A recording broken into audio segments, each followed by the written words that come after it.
All right.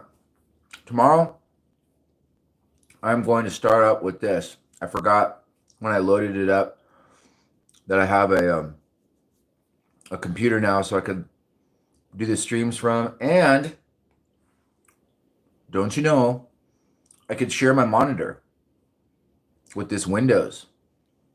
It's actually better than the Apple. It's actually better than the Apple for OBS. All right, so Alex Jones is doing an emergency broadcast. Dude, every day is emergency broadcast with this guy. Other pieces of apparel and wear them openly. All right, the emergency is like you got to buy shit from him. That's the emergency. And we are going to take America and the world back. Mm-hmm. All right. Well, commercials for like an hour.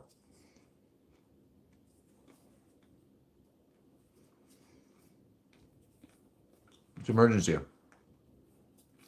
All right.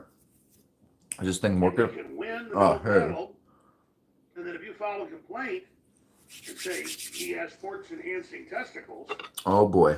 Well, then you get banned on Twitter, and your videos get taken down. Savannah Hernandez is here to give us the backside of the story. It was on Tucker Carlson's show, and then I guess that upset them in her clip with this young lady, this swimmer, was there. This lady filed a complaint. She got a lot of heat. And so Savannah's got the banned clip here as well. Expert on the ground there, doing great work over there for Trump's Truth Social, out there on the street. Tell us the story and the details here, because as if this transgender men taking over women's spaces, adult men and children, girl shop. Wait a minute. I thought there was an emergency global war, nuclear proportions going on. Come on, it's 322 today. Everybody's like, oh, it's 322. There's going to be jack shit that goes on today, huh? It's going to be like just a peaceful day. If all this isn't insane enough, now the women aren't allowed to complain by the big tech bully. So they're caught in a big pincer attack. Tell us about it. Okay, he's going to tell us. Yeah, Alex, so first off, when I went and covered the NCAA championship, this was the first time that I'd ever watched a women's swimming competition. And watching Leah Thomas compete was absolutely insane. He took off like a rocket. None of the other females even stood a chance. All of the parents in attendance behind me, visibly upset. People were not happy that Leah Thomas was swimming at all. And of course, I heard from parents too that the NCAA athletes were told that they were not allowed to mention Leah Thomas's name to the media. They weren't even allowed to mention his name in the locker room. So it took a lot for me to find an athlete that was willing to speak out against him. I finally found one. Her name was Rose Pouch, and the reason why she spoke to me is because her teammate broke down in tears because she was at number 17.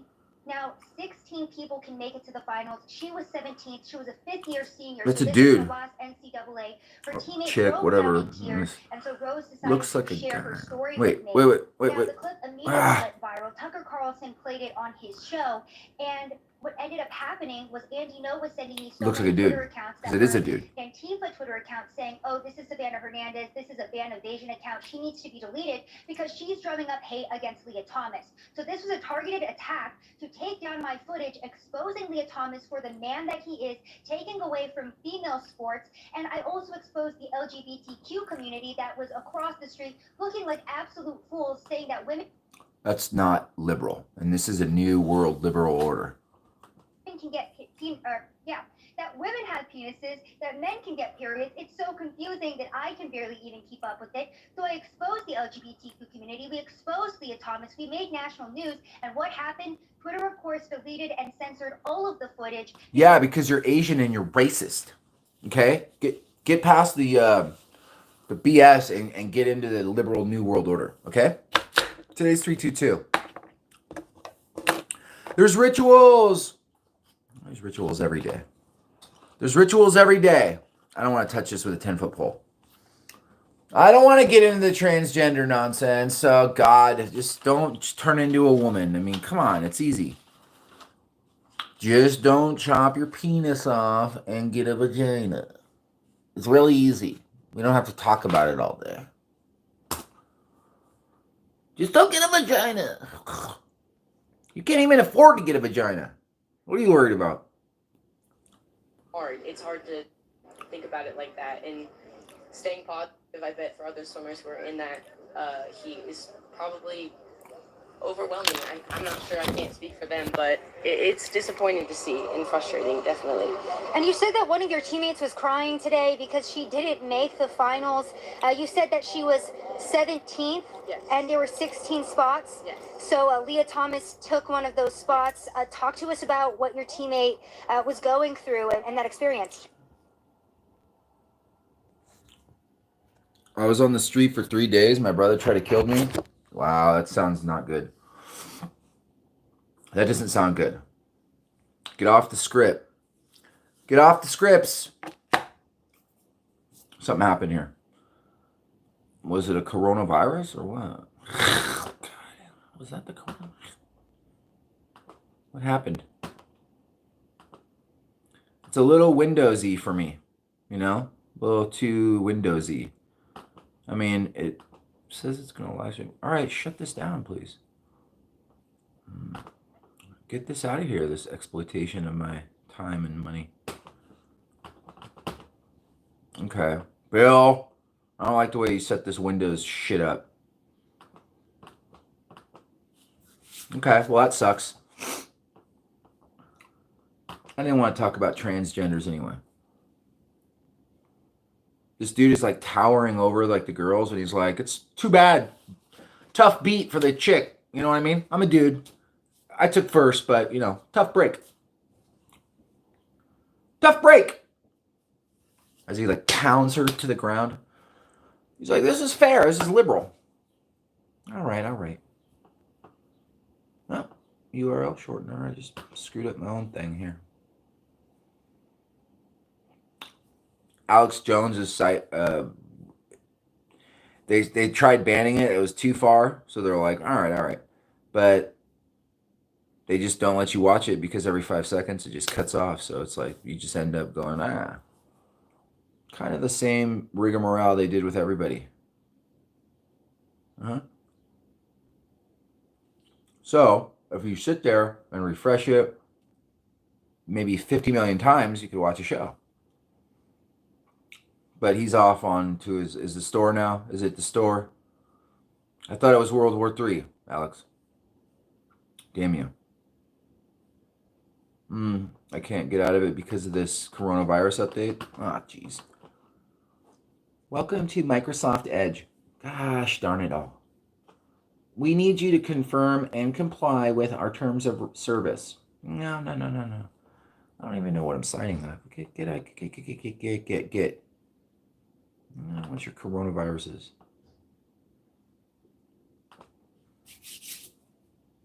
This McAfee is just standing here like this, fucking all up in my shit. Comes in, doubles down, deletes the message, rewrites national news, rewrites history, and it's absolutely disgusting to see. So like you said, Alex, this is a target of our children, and we see how these swimmers are being treated. We see how anyone in the modern day is being treated. If they say something as simple as men can't get periods and men can't get pregnant, you get mobbed in the street for saying that. You get told that you're the crazy one. You get told that you are a bigot, you're a racist. Pick a name in the book. You are that now if you think in that. All right, you guys have any things to say about that? I'm sure you do. I'm sure you do. Okay, let's just get out of here. I wanted to monitor everything. Okay, let's go to the old Z-Hedge. Is Z-Hedge in effect? Let me see Z-Hedge. My favorite site, Z-Hedge. It's money and some stories. It's like trading and then some stories that go along with the trading. That's how I like it. All right, RoboBank, we are seeing a struggle for a new world order. Hell yes, it says right here. Yay, 100,000. Watch Joe Rogan, how the West has done a complete 180 on corrupt Ukraine. Okay, but what about the new world order? Freedom isn't free, and freedom isn't free money, ladies and gentlemen. Freedom is not free money. Well, we knew that. What's Joe Rogan have to say for himself? Just listen, I don't want to get a copyright strike. Hey, James, why don't you show us? Because I don't want to deal with copyrights, that's why. I show you a little bit. I show you a little bit. If I show you too much, they're going to give me a coronavirus. Watch Joe Rogan express how the West has done a complete 180 on corrupt Ukraine. I think we've seen how it's the whole thing. I have a screenshot that somebody sent me. It's about the way that people on the left were talking about the Ukraine situation before the war. He continued, this is one of the things that is so weird is that they were very disparaging of Ukraine, and they were talking about the massive corruption of Ukraine and how horrible it was over there. And now all of a sudden they're looking at it like they're fucking heroes. All right, Joe, I'm going to let you say it best. Once all the rigmarole gets done loading. There's plenty of rigmarole to go around here. Wait, we got some more advertisements and some more shit and some more shit and some more shit. I have a screenshot that someone sent. That's what I just read. All right, here, play Joe. Stop writing the script. No, just stop. Okay, I stopped messing with Windows years ago when it was still on like Vista or something. Okay, Joe, what do you got to say for yourself? We got a minute, so this is fair use. Fair use. I have this screenshot that someone sent me of the way the people on the left were talking about the Ukraine situation before the war. I'm gonna send this to you, Jeremy. Sorry. But this is one of the things that's so weird is that they were very disparaging of Ukraine, and they were talking about the massive corruption of Ukraine and how horrible it was over there. And now all of a sudden they're looking at it like they're heroes. Yeah, I mean It's the same exact people. Yeah. This is what's confusing. This is how the West was covering Ukraine before the war. It's welcome to Ukraine, the most corrupt nation in Europe. That's Vox. The new Europe, Ukrainian president rule becomes increasingly corrupt and authoritarian. Ukrainian President Zelensky deepens alliance with the far right. And this is one of the things that we're hearing from people on both sides, that they have a Nazi problem over there. There's a lot of Nazis involved in Ukraine. And Nazis. There was something that I saw on Facebook where Facebook allowed, I don't know who this is what's so confusing about, what they call the fog of war. It's not necessarily really the fog of war, it's the fog of the distribution of information. Oh, shit. We're supposed to just completely take a hard right turn or a veer away, a hard angle away from the narrative that was being pushed just a couple of years ago. Yeah. And we're supposed to ignore all this stuff now. And I don't know what's right and what's wrong. Because there was something about Facebook allowing likes. Yeah, Facebook allows war posts urging violence against Russian invaders. Like, what? Yeah, I know. What I the saw that. fuck is that? Yeah. Like, what is that? What is that? So we don't get any info. We just get a bunch of more questions. What is what? Like, girls are guys, guys are girls. It's okay to call for violence and death, but don't break the terms of service because it's Russian and to the point where you're just like, well, Zelensky, a strange form of democracy.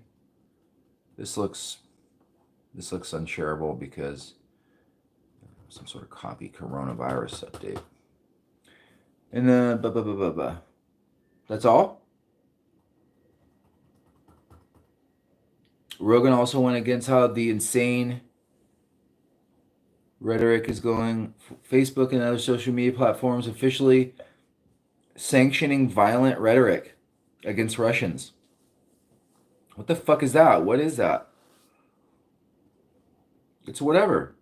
It's whatever floats your boat, I guess. I don't know. You see what's happening. I mean, damn it. Okay, so we have transgenders.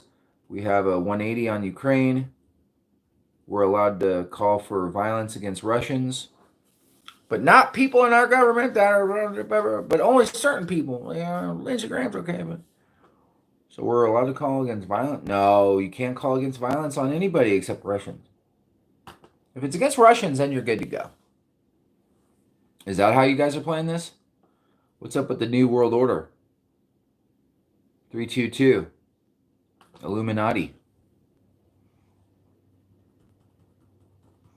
Robobank, we are seeing a struggle for a new world order, guys. Freedom isn't free money. As we know, the Ukraine war is taking place on several fronts, and as we had underlined before it started, the Ukraine meta crisis is too. The Russian Defense Ministry officially released data showing 9,861 Russian troops have been killed, with 16,153 injured. That is getting close to the tally of the entire 11-year Soviet invasion of Afghanistan. The news was then rapidly deleted from their media. Then a certain laptop. Aging Russia youth organizations may be drafted too. The ultra-nationalist Babulski, most in favor of the war, are too old to fight it. As feared, this also ups the ante for Russia to escalate to a heavier bombardment of civilian areas. Mariupol refused to surrender yesterday. What happens to it now remains to be unseen, but it does not look good for the inhabitants of Mariupol. Moreover, U.S. President Biden has warned of imminent Russian cyber attacks and the risk of chemical attacks, which Russia has itself warned that Ukraine will attempt soon, which others see as a false flag. And then if you've seen, they're really bumping up the power grid going down. That's going to kill a lot of people. And then think about, not only food, but medication, hospitals, everything. If that shit goes down, right away there's going to be millions dead. All the people that need the infrastructure to survive, they're done. If you need some sort of infrastructure, this modern infrastructure, and then the power grid goes down, you're gonna die, and you're done here for that round of human that you were. I don't know about reincarnation or whatever, but that one's done. And then everyone, they're just gonna be mad if that happens. And I've just seen it over and over in the news, so I'm getting candles and generators and shit in case that goes down. People in RVs, they're going to be good to go, and they're going to be ready to go. They're going to be like, boom. They're going to have their Jenny, their RV. They're going to be out camping anyway. Lights are going to go out. It's not going to be that different. They're going to be like, want to barbecue some weenies? International relations expert yesterday, I was struck by the flimsiness of his arguments. A deal. So yesterday was also absent. Hold on. We're talking about Joe Biden. Who are you saying this? Yesterday was also absent of the usual attempts to spin that a peace deal is close. Indeed, listening to an international relations expert yesterday, I was struck by the flimsiness of his arguments. A deal, he said, would involve Ukraine giving up Crimea and its east, not joining the EU and NATO, and getting security guarantees. Fine. But that overlooks that this sounds a lot like Russia winning. More so if sanctions are then removed, and yet if they aren't, why should Russia stop rather than escalating? Moreover, without the EU, who will rebuild Ukraine? And which way can it orientate itself economically? And who will give it security guarantees? Itself? That sounds like Ukraine's winning. NATO? That sounds like NATO membership. Russia? Basically, while everyone wants to de-escalate, there's lots of geopolitical problems out there with apparently simple solutions. To the West, that have deep roots planned by the West and no easy solutions. Take the Middle East, for example. And as we shift out as we shift our gaze from war to meta crisis, consider that with the EU now saying it is considering energy sanctions on Russia too, and a further Russian military escalation is likely to be the trigger. That nearby energy-rich region is going to be even more important going forward. It's almost like they're crafting the country to do their bidding.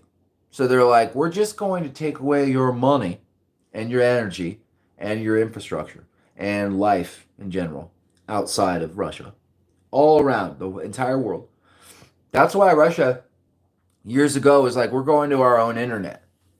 We see all the moves were made years ago. Years ago. And now they're coming to fruition.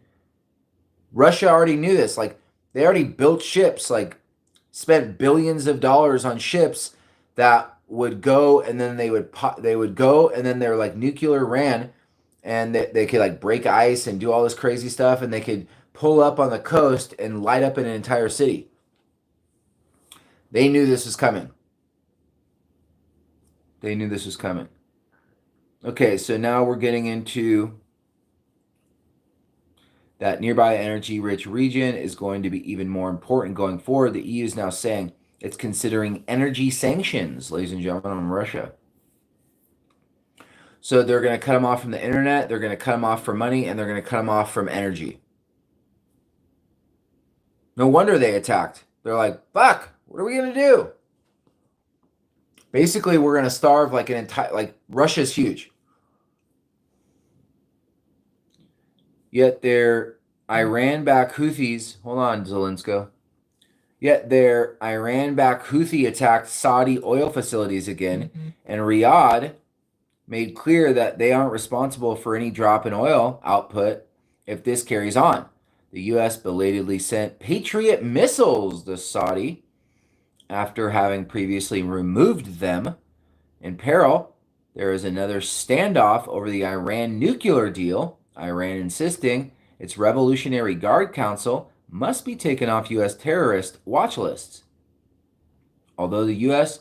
negotiating team has offered Tehran more than it asked for at times, according to leaks from both sides, and had profiteered the IRGC U-turn on the premise Tehran made a promise of good behavior, this may prove a red line for the White House. It would be hard to sell this to Congress, let alone one that looms in November. And if it happens, then the Houthis, the Houthi rebels, I told you they'd be coming back. I said, watch for the Houthis. They're getting funded like nobody's business. I knew the Houthis were coming back, damn it. And now they're all badass with their $85,000 worth of gear. Oh, the Houthis are back. Then the Houthis will get even more money to fire more missiles at Saudi. Either way, oil supply does not look like it's going to pick up. Obviously, energy prices, hence, are Brent up 7.1% on the day and $116 again, ladies and gentlemen. So it's way over $100 a barrel. People are like, $100 barrel. No, we're talking about like $500 barrel. It's going that way. Perpetrators of human rights abuses must. It's a new world order. Didn't you hear? Didn't you hear? It's a new world order. Perpetrators of human rights abuses must continue to face consequences. The United States has taken action to impose visa restrictions on PRC officials for attempting to intimidate, harass, and repress dissidents and human rights defenders inside and outside of China. Don't mention China, though. Just mention them and then just go away, okay? Just say China and then just go away. Quite clearly, to some, this is a shot across the bow about Chinese support for Russia. Equally clearly to most, it will generate a furious Chinese backlash. And this is as Russia warns it is close to severing all diplomatic ties with the U.S. completely. Russia warns it's close to seeing an all diplomatic ties with the United States have cut. Russia warns it's close to severing all diplomatic ties with the U.S. So that means we're going to war. Our pre-war scenario C, messy global fragmentation. Scenario C, what is this? Oh, they blanked it out. What is it? Shit. What is this? Our pre-war scenario C, messy global fragmentation, looks a step closer to potentially materializing. President Biden underscored what is happening in this meta crisis in public, stating that we are, I believe, in an inflection point in the world economy. Not just the world economy, the world, it occurs 3 to 4 generations, as one of the top military people said to me in a secure meeting. It's very secure. The other day, 60 million people died between 1900 and 46. In the 46 years, 60 million people died. And since then, we've established a liberal new world order that hadn't happened in a long while. And a lot of people died, but nowhere near the chaos. Nowhere near the chaos. What are you fucking talking about? And now that it's time when things are shifting and there's going to be a new world order out there, and we've just got to lead it. We've got to unite the rest of the free world into our new world order. The problem is, of course, that while the free world is increasingly united, most of the world isn't free in that sense. Indeed, while we all congratulate ourselves on how Ukraine has won the media war, consider that this is not how it is playing out in swaths of Asia, Africa, or even Latin America, for that matter. Unless the West intends to leave out all these economies and to set up a new bloc without it, which the current scramble for energy shows is not possible, it needs to do better, or at least make a more substantiative offer. If this is to occur, it will scramble status quo markets. Even if there are winners and losers, it won't scramble the US dollar, contrary to popular misconception. The only way that is going to occur is if we see a true revolution in thinking in China, or everyone defaults on euro dollar debt at once, blowing up the global system entirely. Yet a Western attempt at a Marshall Plan for key EM would put pressure on those economies on the other side of a new global Berlin Wall. Of course, in the near term, it would also massively disrupt Western supply chains, just as COVID-19 did at the beginning of this war. Don't think that we would not then see a deeper embrace of the kind of markets over nickel prices on the LME, which just canceled trades done on Monday again, who lost too much money this time. Holy shit, I would not want to put a lot of money in this economy. Sketchy, isn't it? It's sketchy. Yes, I'm talking about price controls, rationing, barter, counter trade, and offsetting. Yes, I'm serious. No traditional balance sheet analysts are not considering this. For example, yesterday I did a TV slot, and the talking head ahead of me was talking at great length and great speed about the Chinese Chinese tech stocks. Sorry. He was talking about Chinese tech stocks.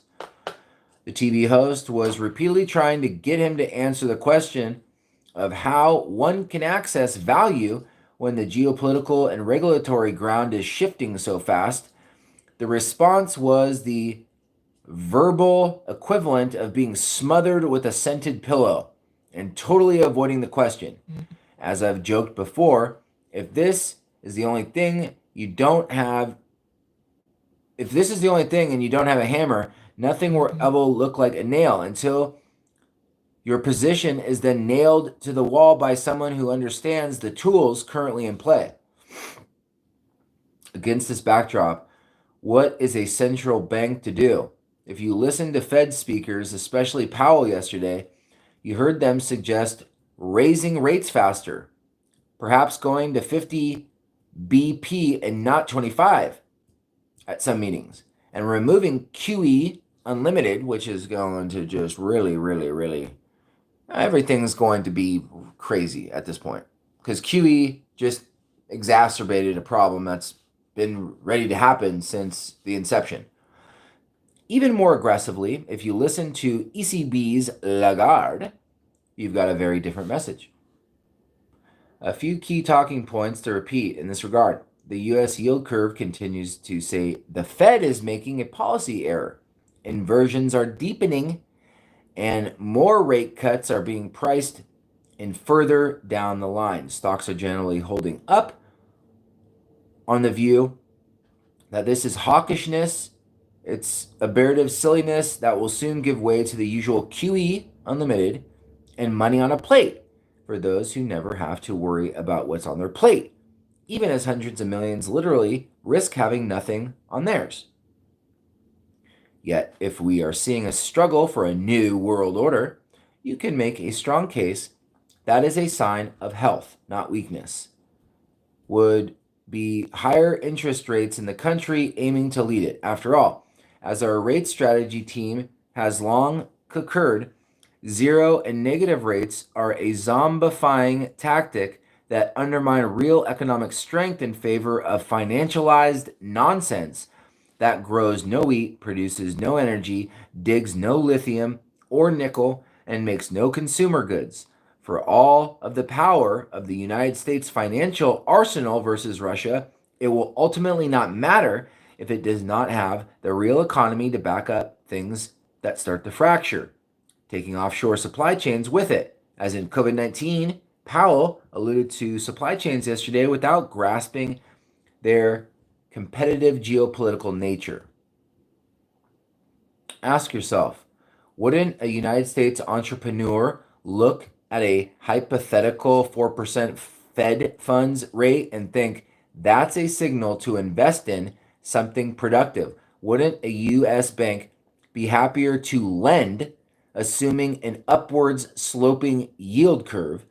As Walter Bagehot said during the period of a British-led world order, John Bull can stand many things, but he cannot stand 2%, meaning the investing public demands a sensible floor to rates if they intend to invest productively at all. We can all see when we don't have one, they just don't.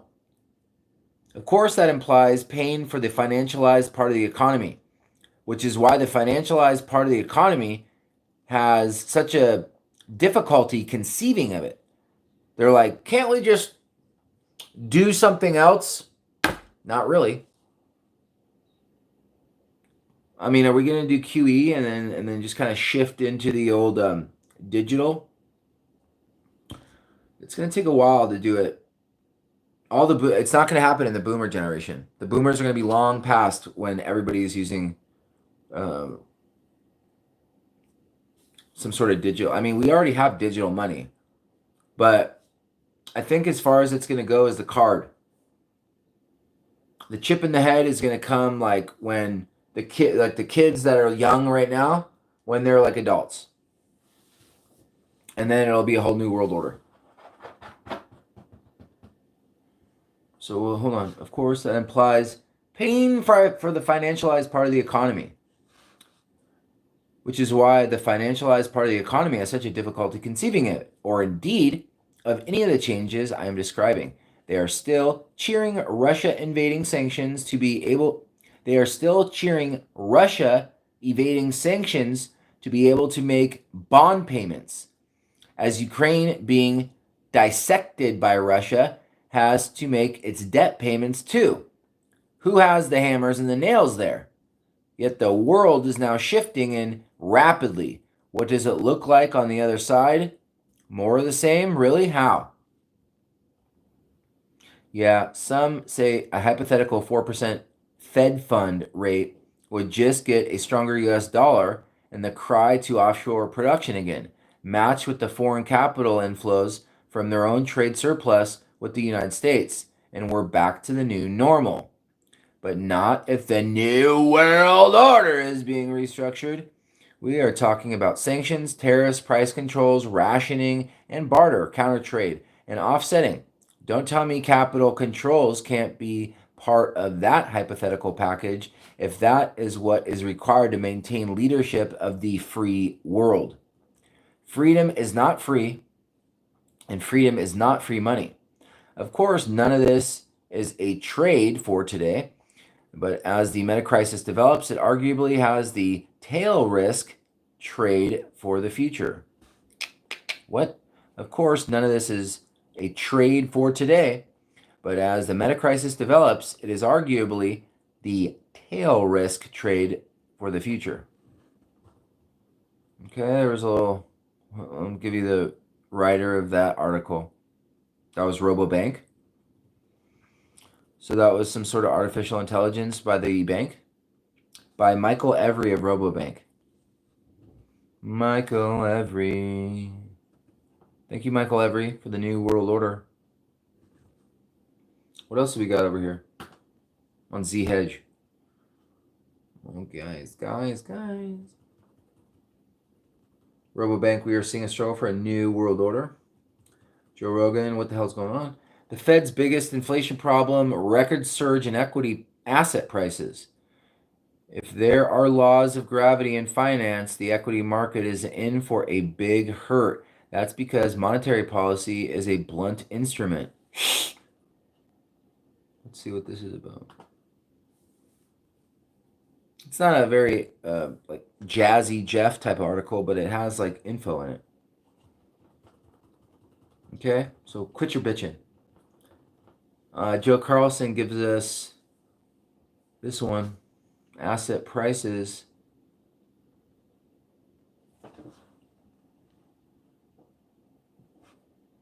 Total return in local currency since January 2009.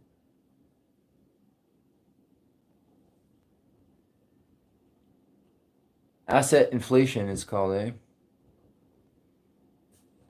Asset inflation has been a dominant feature of business cycles for the past 2 decades or more, and over the past 2 years, helped by an avalanche of liquidity as the Fed doubled its asset balance sheet to $8.5 trillion, the market valuation of domestic equities to nominal GDP has jumped to levels never thought possible. At the end of 2021, the market value of domestic equities to nominal GDP stood at 2.55. It's worth noting that before the pandemic, the Buffett indicator hit a record high at the end of 2019, surpassing the peak level of the dot-com bubble. In other words, the Fed's easy money policies that resulted in an overvaluation of equities at the end of 2019 created a mind-boggling extreme overvaluation at the end of 2021. It's kind of like what they did with my taxes. Oh.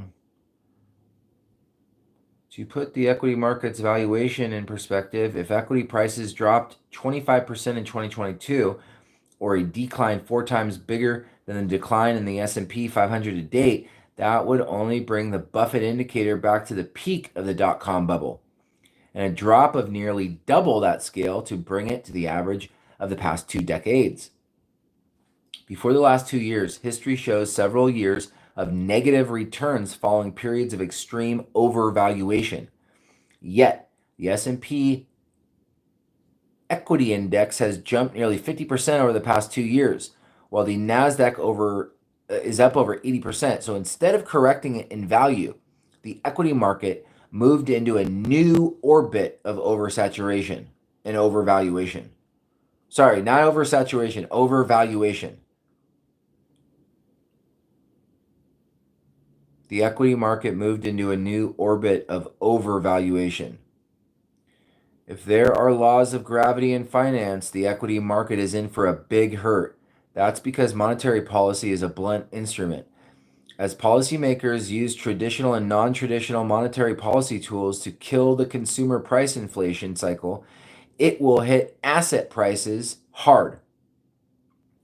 Moreover, given the scale of overvaluation, the political decline in equity prices could rival the big ones of years past. So investors should take note. History sometimes repeats itself in the world of finance.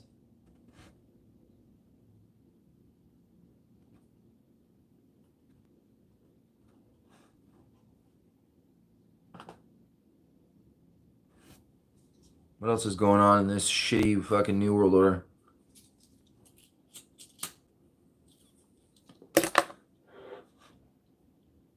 Let's go to Z Hedge, please.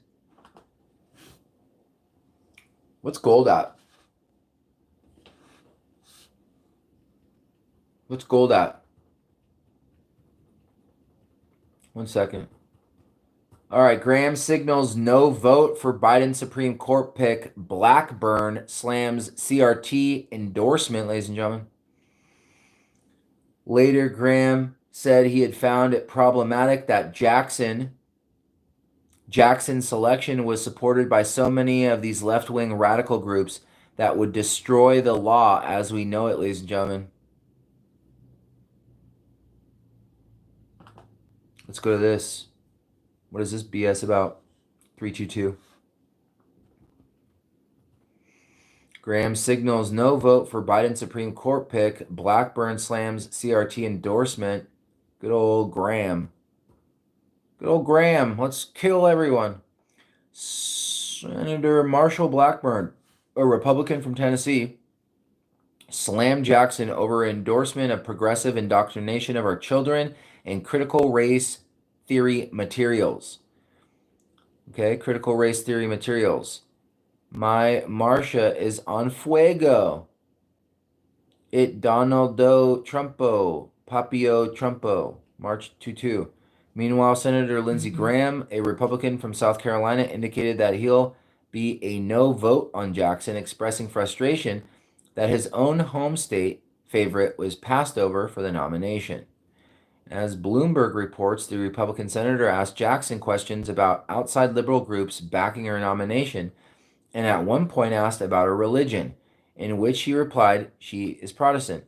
Graham asked if she could fairly judge a Catholic, to which he replied that it's very important to set aside one's views when it comes to judicial opinions.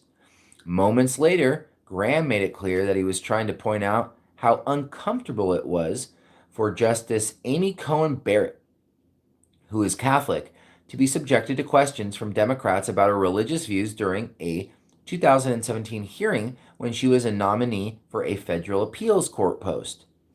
Judge Barrett, I thought, was treated very, very poorly, and I just wanted to get that out there, Graham said. Later, Lindsey Graham said he had found it problematic that Jackson's selection was supported by so many of these so-called left-wing radical groups that would destroy a law as we know it. Graham also sharply questioned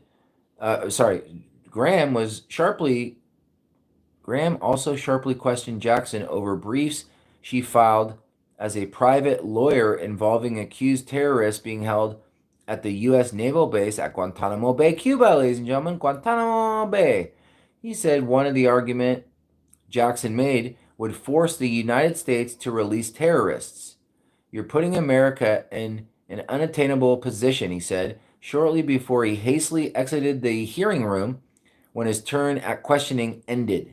Senator Graham begins questioning with, "What faith are you, by the way?" Then this, "Can you fairly judge a Catholic?" Then this, "How important is your faith to you?" Judge Jackson says there's no religious test under the Constitution. Supreme Court nominee. Do we have a video? All right, listen to this. Let's just get the brass tags here. 7 minutes. 7 minutes. Discussion and specifics. So here are, I hope, in the next couple of days, some of the cases from your time on the court, the district court, the federal district court, that I hope that we can talk about. Let me just run through a few of them so you know exactly which ones I mean. United States versus Hawkins. This was a child pornography case where the defendant distributed multiple images of child porn, possessed dozens more, including videos. The federal sentencing guidelines recommended a sentence of 97 to 121 months in prison. Prosecutors recommended 24 months in prison.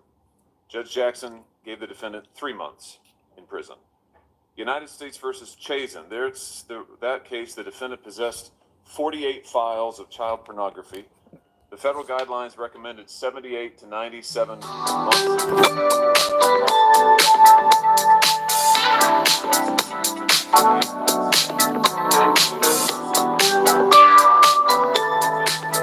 dozens of images of child pornography and distributed dozens of images of child pornography, possessed over 600. The federal guidelines recommended 151 to 188 months in prison. That's a long time. The prosecutor recommended 72 months. Judge Jackson gave the defendant 60 months, which was the lowest sentence permitted by the law. United States versus Down, that's a case where the defendant distributed 33 graphic images and videos of child sexual assault to an anonymous messaging app, unfortunately a practice that's becoming more common. The federal guidelines recommended 70 to 87 months in prison. The prosecutor recommended 70 months in prison. Judge Jackson sentenced him to only 60 months. Again, that's the lowest level that was permitted by law in that case. United States versus Stewart, the defendant there distributed scores of images of children suffering sexual abuse. The guidelines recommended 97 to 121 months in prison. The prosecutor recommended 97 months in prison. Judge Jackson gave him 57 months. In United States versus Sears, the defendant distributed over 100 videos of child pornography. The guidelines recommended 97 to 121 months in prison. The prosecutor recommended 97 months in prison. Judge Jackson gave him 71 months. In United States versus Savage, the defendant was convicted of traveling across state lines to engage in sexual intercourse with a child and also possessed 6 separate thumb drives of child pornography. The guidelines recommended 46 to 57 months in prison. The prosecutor recommended 49 months in prison. Judge Jackson sentenced him to 37 months in prison. Now, those are 7 cases that represent, as near as we can tell, all of Judge Jackson's cases dealing with child pornography from her time on the district court, in which she had some discretion to hand down a sentence. There's some other cases in which she didn't have any discretion. The law bound the sentence that she had to give. And what concerns me, and I've been very candid about this, is that in every case, in each of these 7, Judge Jackson handed down a lenient sentence that was below what the federal guidelines recommended and below what prosecutors requested. And so I think there's a lot to talk about there, and I look forward to talking about it. Now, I will note that some have said that the federal sentencing guidelines are too harsh on child sex crimes, especially child pornography. I've heard that argument a lot in recent days.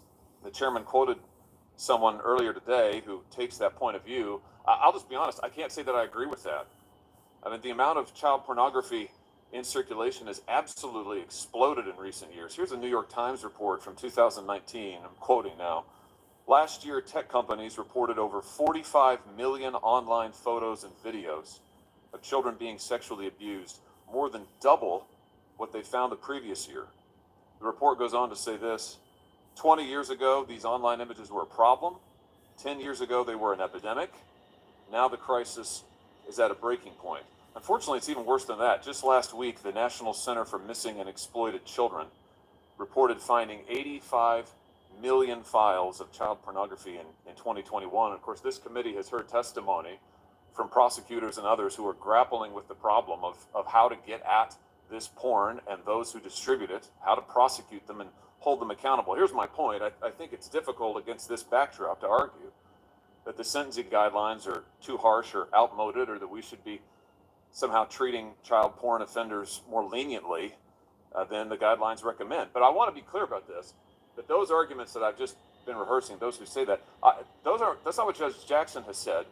She hasn't had the chance yet to respond to this, and she deserves that chance. So others have made these arguments. I don't agree with them, but I think it's important we hear from Judge Jackson, and we'll have the chance to in coming days. And I think, again, the candor that Judge Jackson has shown previously, I look forward to, and she deserves the ability to speak for herself on this issue. So I will just say in closing, Mr. Chairman, some have asked, why did I raise these questions ahead of the hearing? Why not wait until the hearing and spring them on Judge Jackson, as it were? And my answer to that is very simple. I'm not interested in trapping Judge Jackson. I'm not interested in trying to play gotcha. I'm interested in her answers, because I found in our time together that she was enormously thoughtful, enormously accomplished, and I suspect has a coherent view, an explanation, and a set of thinking, way of thinking about this that I look forward to hearing. And I think she deserves the chance to talk about it. I think the American people deserve the chance to hear her answers. So they're my concerns, Judge. They're the cases I imagine there'll be others that we can talk about on other subjects, but I'd like to talk about those. So. All right, let's just get down to brass here. All right, so you guys got the 7 minutes of that. Okay. As a mother and a judge who has had to deal with these cases, I was thinking that nothing could be further from the truth, Jackson said.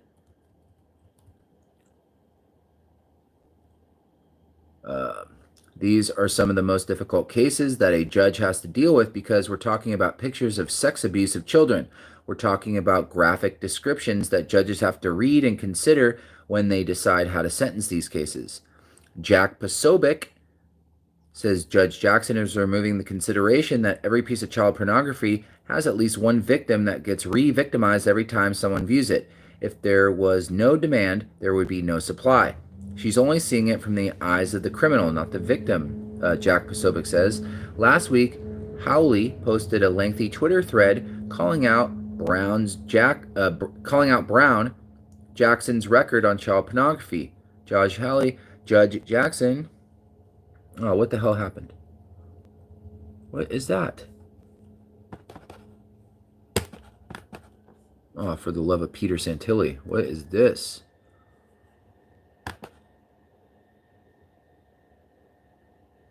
Okay, the dirty bird is doing some things on me, guys. This dirty little bird. Damn you, birdie. Judge Jackson has a pattern of letting child porn offenders off. Oh, boy.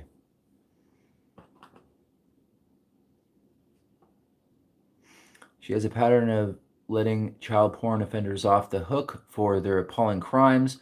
Both as a judge and as a policymaker, she has been advocating for it since law school. This goes beyond soft on crime. I'm considering that this is a record that endangers our children. Josh Howley, as far back as her time in law school, Judge Jackson has questioned making convicts register as sex offenders. Ah, shikadanza. What the hell, man? Stop it. Let me just read the fucking article. As far back as her time in law school, Judge Jackson has questioned making convicts register as sex offenders, saying it leads to stigmatization, stigma, and ostracism. There's a fucking reason for that. She suggested public policy is driven by a climate of fear, hatred, and revenge against sex offenders.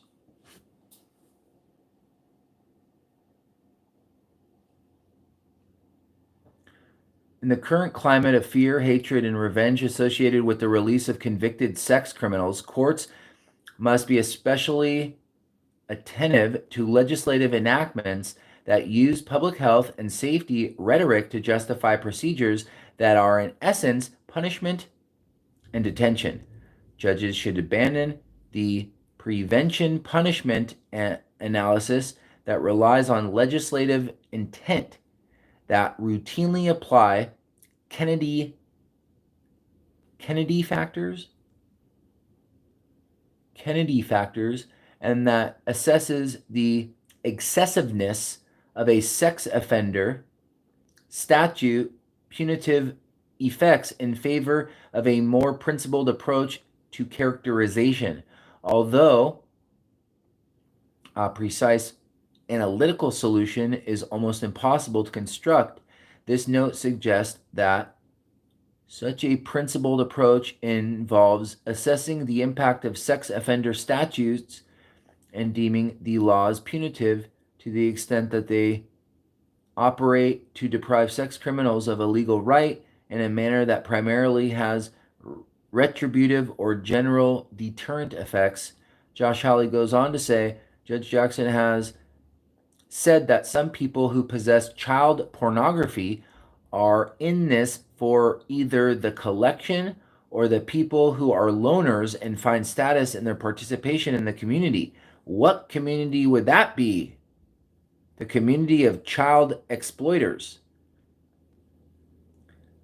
Sexually motivated, so the people either collection or loners find the status in the community. it would be categorized as highly motivated. Judge Jackson has opined that there may be a type of less serious child pornography offenders whose motivation is not sexual but is the challenge or to use technology. A less serious child porn offender. Good. Josh Hawley goes on to say, in United States versus Chazin, the offender had 48 files of child pornography, which he had accessed over a period of years. The guidelines recommends about 100 months of jail. Judge Jackson gave him 28. Josh Hawley continues on the dirty little bird. In United States versus Downs, the perp posted multiple images to an anonymous instant messaging app, including an image of a child under the age of 5. The guidelines recommend 90 months in jail. Judge Jackson gave him the lowest sentence allowed by law, 60 months. So, should rapists who use speed dating apps get lower sentences too, thanks to how easy the internet makes it to rape? Jackson, ladies and gentlemen, is that the same Jackson who had the weird jewelry with the thing on it? Is that the same? That looks like her. Ooh, remember we got into the jewelry and all of it? Here, let's get her what she says. This makes total sense according to Jackson. Hold on, there's Twitter Dirty Bird stuff here. I didn't see this before. Lindsey Graham, can you fairly judge a Catholic? Then this is how important your faith is too. Hey, Lindsey Graham, ladies and gentlemen, let's get what he says. What faith are you, by the way? Senator, I am Protestant, Okay. non-denominational. Okay. Could you fairly judge a Catholic? Senator, I have a record of I think fairly the answer would be yes. judging I everyone. believe you can. I'm just asking this question because how important is your faith to you? Senator, personally, my faith is very important.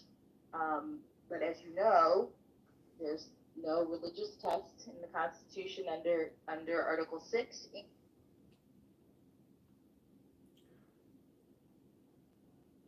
Supreme Court nominee Judge Tanya Brown Jackson defended her record of giving pedophiles light sentences, arguing that it's easier for them to procure large volumes through the internet versus the effort required to obtain child pornography through the mail.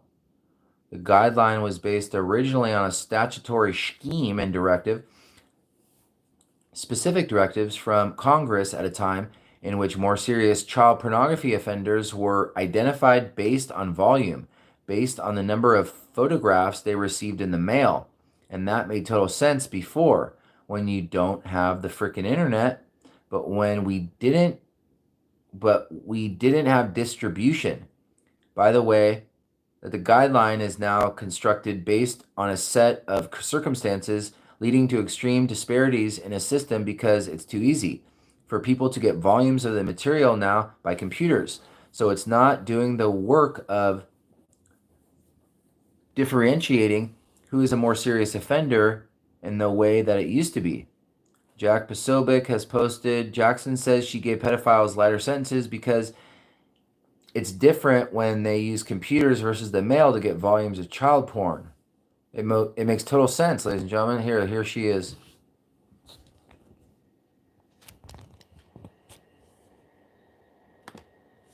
As you said, the guideline was based originally on a statutory scheme and on directives, specific directives by Congress at a time in which more serious child pornography offenders were identified based on the volume, based on the number of photographs that they received in the mail. And that made total sense before, when we didn't have the internet, when we didn't have distribution. But the way that the guideline is now structured, based on that set of circumstances, is leading to extreme disparities in the system because it's so easy for people to get volumes of this kind of material now by computers. So it's not doing the work of differentiating who is a more serious offender in the way that it used to. So the commission has taken that into account, and perhaps even more importantly, courts are adjusting their sentences in order to account for the changed circumstances. But it says nothing about the court's view of the seriousness of this offense. Okay.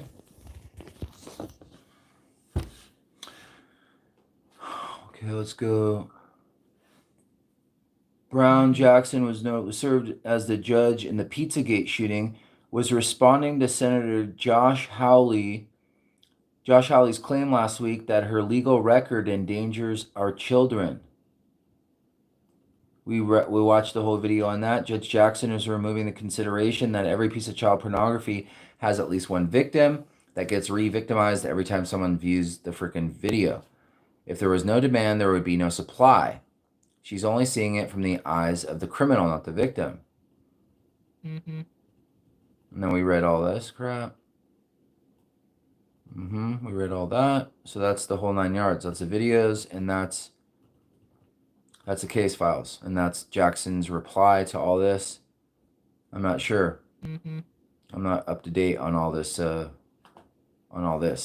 But she's a Pizzagate. Ta. Remember that one? She is the one with the jewelry. The Fed's biggest inflation problem, record surge in equity assets.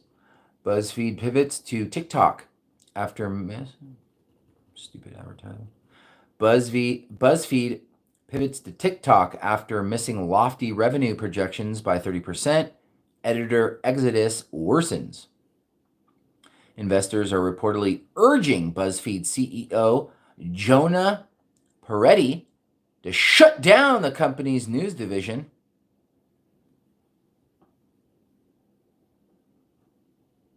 We don't need to read that article. We know what's going on with BuzzFeed. We know what's going on over there. Bitcoin wallets hold 2% of all Bitcoins, ladies and gentlemen. The top 2 richest Bitcoin wallets hold 2% of all Bitcoins. 20,000 views on that. Aberrative silliness. Stocks are dismissing head hawkishness, hoping for next round of QE Unlimited, ladies and gentlemen.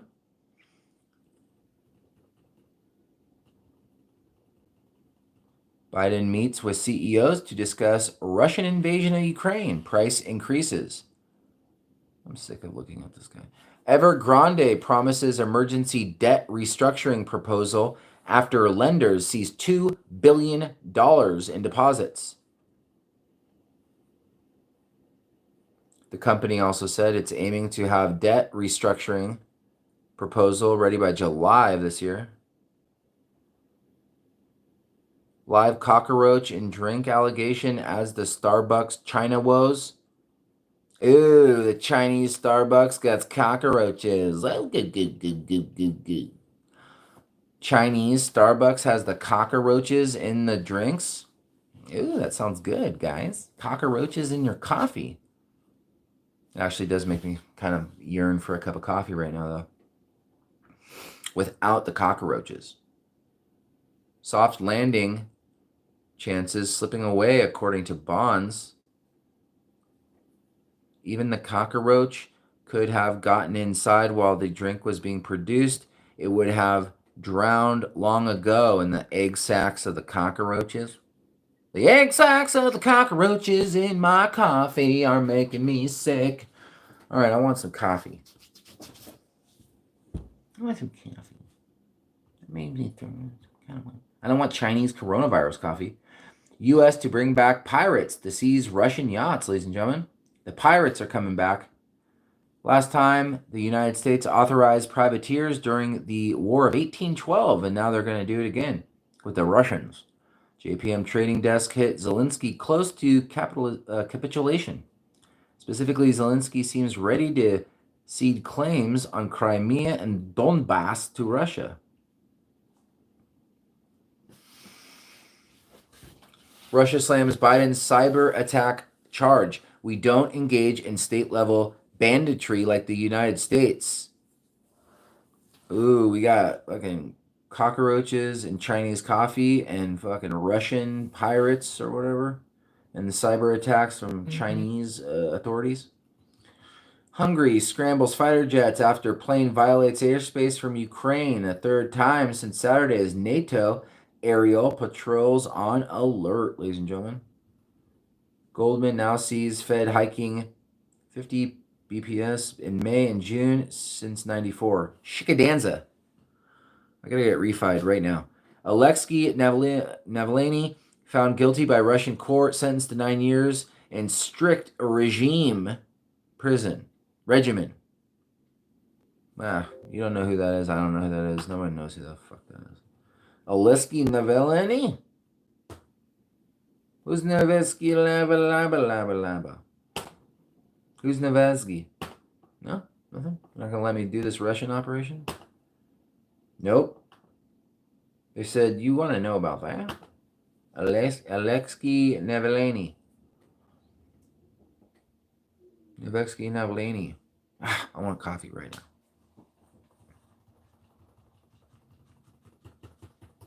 Alexei Navalny found guilty by Russian court, sentenced to 9 years in a strict regime prison, strict regimen prison. Jailed Kremlin critic and anti-Putin activist Alexei Navalny has been found guilty on fresh charges of fraud and contempt of court by a Moscow judge. His plight has recently come back into Western headlines. Judge Margita Kototova said Tuesday that Navalny, guilty in a makeshift court inside a maximum security prison in Pokrovsk, 100 kilometers east of Moscow, where he is already serving a sentence for violating parole and poisoning recovery. Oh, that's the dude that got poisoned. That's the dude that got poisoned. And they made it look like the Russians, remember? Well, we don't know who the hell poisoned this guy. Somebody poisoned this motherfucker. But then you see that he was like embezzling money and fucking shit, and you're like, it makes sense. Somebody poisoned this motherfucker because he took their money. Make a sensei. As a reminder, August 2020, Navalny was emergency airlifted from Russia to a hospital in Berlin after he and his Western supporters accused Russian intelligence of seeking to assassinate him by covert poisoning. He returned to Moscow last year of his own volition, where he was immediately sent to jail over prior embezzlement charges, which critics say was a politically motivated accusation cooked up by the state. 45-year-old dissident had already been serving a 2.5-year sentence at a prison camp for parole violations related to prior embezzlement case. He had stayed for months in Germany, where he was reported to have recovered from the alleged state-ordered poisoning. With the new court ruling, his legal team and supporters are concerned not only about Alexei's freedom, but also about his life, according to the words of Navalny's spokeswoman, Kira Yamarishmakataki. It already said that his current confinement is causing severe negative health conditions, which are threatening his life. As for additional 9 years he's now facing, prosecutors last week requested that it be served at a strict regimen prison. Don't take other people's money. I'll tell you that. Navalny. I didn't know about that when I heard about that shit. Oh, you took somebody's money? And then you were poisoned? I mean, it doesn't take a mathematical genius to connect the dots right there, you know what I mean?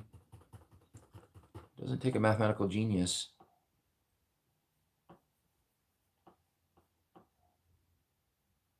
We're going to live stream so I could show you the articles tomorrow. I got a new computer and it could do the things that the other one couldn't. Biden is doing things, some sort of stupid things. Several of the companies who were attending Monday's meeting have suspended operations in Russia and shared their support of Ukraine. Cockroaches in the Chinese coronavirus coffee. Oh, guys. What's up with soft landing chances slipping away according to bonds? Hold on, what's up with the Chinese cockroaches? The coronavirus cockroaches of China. Live cockroach and drink allegation adds to Starbucks China woes. Let's get the brass on this one. Oh, it is Starbucks, Chinese Starbucks. A Starbucks coffee house in the southern city of Shenzhen was accused of having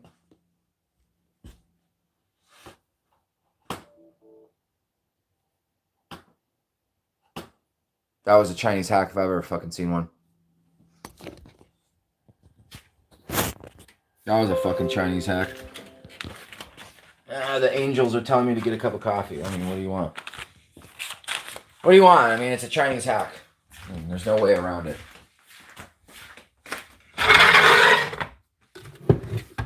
There's just no way around it. That might be the end. I don't know. Possibly. Maybe. I don't know what it's doing. Never seen that before.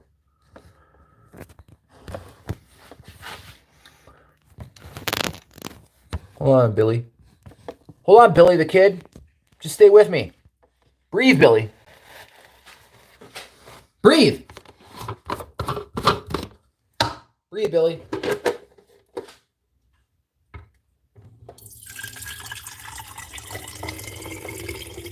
Let's get a shot of that across the bottom. Ooh, we're cooking up some cockroach coffee.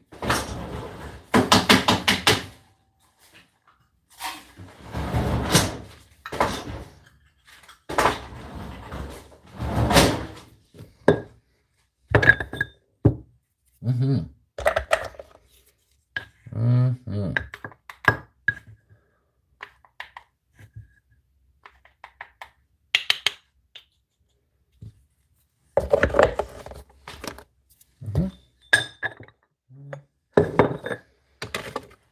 Mm-hmm. All right.